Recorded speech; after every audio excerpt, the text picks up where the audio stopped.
O eto mga kababayan, ngayong araw na nga po ang ikalimang SONA ni Pangulong Bongbong Marcos Jr. at ayon sa Banateros member na si Jay Guevara, marami umano tayong posibleng masasaksihan o maririnig ngayong araw na malatila novelang magaganap sa SONA ng Pangulo at ito nga raw ang kanyang mga nakukuhang impormasyon sa posibleng mangyayari mamaya. News, mamaya sa SONA. Breaking news, mamaya sa SONA. May mga congressman daw na dadamputin live para daw gawing makabuluhan ang SONA ni Marcos Jr. Tangina, no, yung mga puppet, susunugin na yung mga puppet ni Marcos. Hindi ko lang alam kung gaano to katotoo, pero kung totoo man to, ay tangina, naglalaglagan na talaga sila. Shoutout muna kay Boss B. Boss B, saan ka napapanig kung halimbawang naglalaban na sila?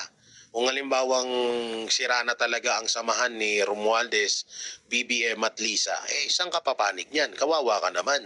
At doon naman sa mga kongresista na gagamitin dito sa SONA, dito sa panibagong palabas na to, kung totoo man to, kawawa naman kayo. Pagtapos niyong ipagtanggol at sirain ang mga pangalan niyo para lang kay Marcos Jr., gagawin na lang kayong panakip butas para lang magmukha siyang magmukhang maganda ang kanyang SONA. Tungina sa club, no? Pinagtanggol mo tapos papakulong ka. Balita ko, mga 10 kongresista daw Kabilang daw si Martin Romualdez sa mga dadamputin live daw mamaya sa SONA Grabe, no? Kung totoo man to, maganda naman. Kaso, eto ang tatandaan ni Marcos Jr. Kahit na ipakulong mo si Martin Romualdez at iba pang mga kongresista, hindi pa rin magiging masaya ang tao. Dahil ang gustong makulong ng taong bayan ay ikaw. Dahil ikaw ang mastermind sa nakawan na nangyayari sa pondo ng taong bayan.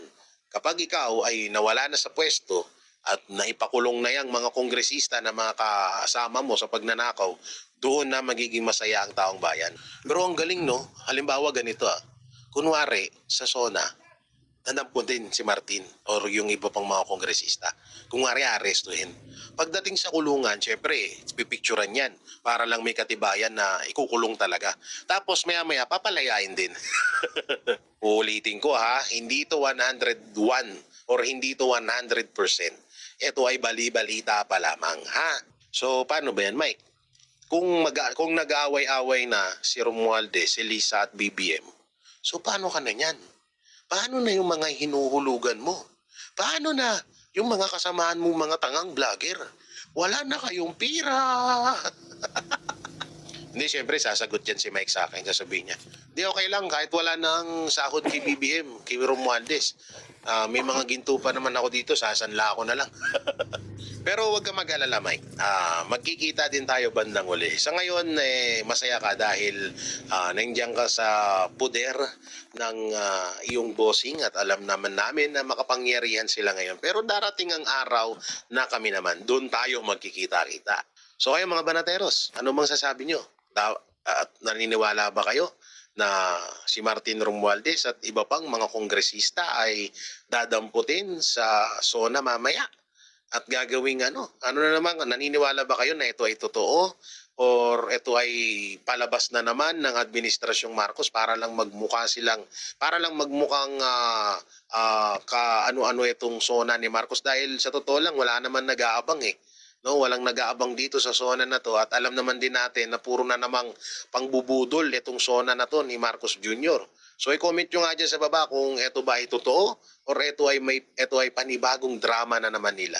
Samantala, inaasahang magtatagal daw ng mahigit 1 oras ang talumpati ni PBBM sa kanyang ikalimang State of the Nation address ngayong Lunes, July 27.